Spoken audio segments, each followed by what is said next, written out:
সারা পৃথিবীতে কম ঘটেছে। একটা মানুষ জিততে যাচ্ছে একটা টিম, সেই জায়গা থেকে ওভারকাম করে। ঠিক সেই সম্পর্কে কিছু বলবো। বিশেষ করে আমাদের মঞ্চে বসে আছেন আমাদের এমডি লঙ্গার দান লাগে। এর থেকে আরো কিছু বললে হয়তো কম বলা হবে। বিমান চালা, তার জন্য সমাজসেবক, ভারতবর্ষের, পশ্চিমবঙ্গ তথা ভারতবর্ষের শ্রেষ্ঠ একজন ইকোনমিক্স বিশ্লেষক মঞ্চে বসে আছেন, তার জন্য হাত তুলে দেবেন। পশ্চিমবঙ্গ নয়, সারা ভারতবর্ষে যে ইন্স্যুরেন্স কোম্পানি স্বাধীনতার পর থেকে দাপিয়ে বেড়াচ্ছে এবং তাদের মধ্যে যারা যারা সাকসেসফুলভাবে রান করেছে তাদের কয়েক হাজারকে যদি ছোট্ট করে আনা যায়, কয়েকশোকে যদি ছোট্ট করে আনা যায়, 25, 10, 5, ভারতবর্ষের কোনোদিন শুনেছেন 1 বছরে 14টা এমডিআরটি? সেই এমডিআরটি হিসাবে আমার গর্ব হয়। আমি যেদিন চাকরি জয়েন করার পর সে আমার প্রথম বন্ধু ছিল বিশ্বজিৎ খান্না।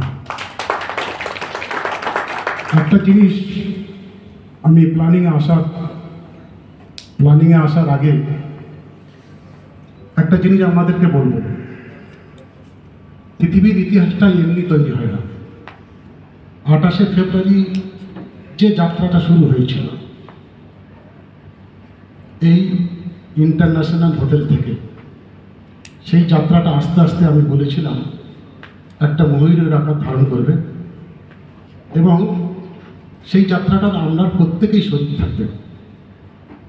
কারণ যে ইতিহাসটা তৈরি হচ্ছে সেই ইতিহাসের আপনারা প্রত্যেকের পাঠক হতে চান না, পাত্র হতে চান। আমি আশা করব যে প্রত্যেকেই পাত্র হতে চান। পাঠক অনেকেই হয়।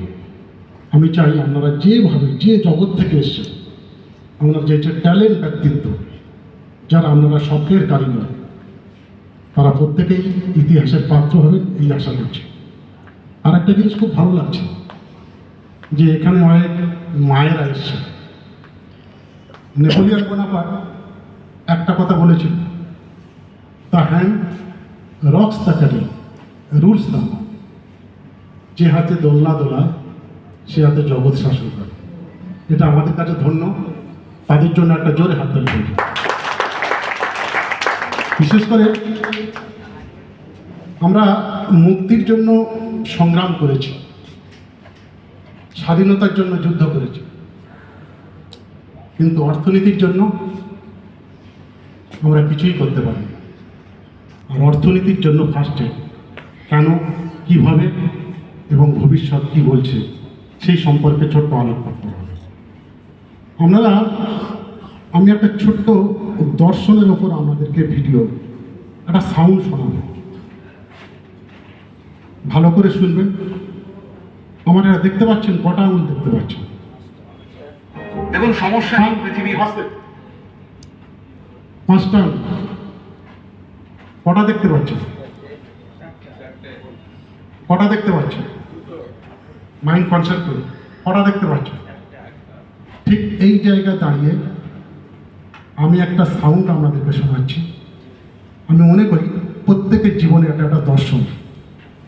এই দর্শনটা যদি সে জীবনকে প্রয়োগ করতে পারে, তার নিজের জেনারেশন না, পরবর্তী ভবিষ্যৎ আরও 4টে জেনারেশন পৃথিবীর শ্রেষ্ঠ ব্যক্তিত্বে রূপান্তরিত হবে। সাউন্ডটা চাও।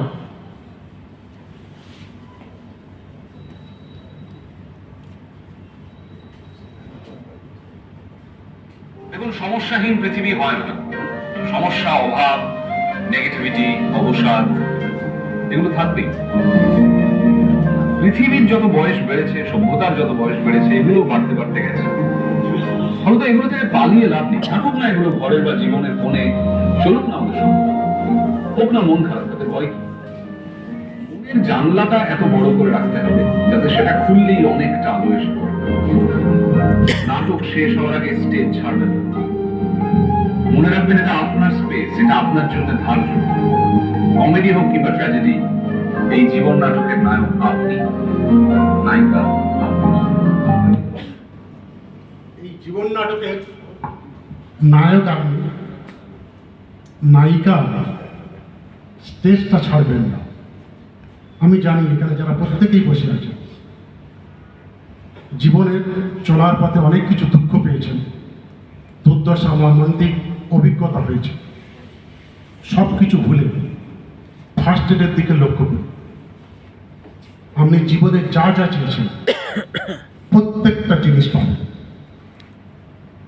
পৃথিবীর ইতিহাসে যে কয়েকটা বই মানুষের জীবনকে পরিবর্তন করে দিয়েছিল তার মধ্যে হচ্ছে নেপোলিয়ান হিল। তার একটি বই ছিল rich think and rich grow. আপনি যদি চিন্তা করেন তাহলে আমি ধনী হব। কি চিন্তা?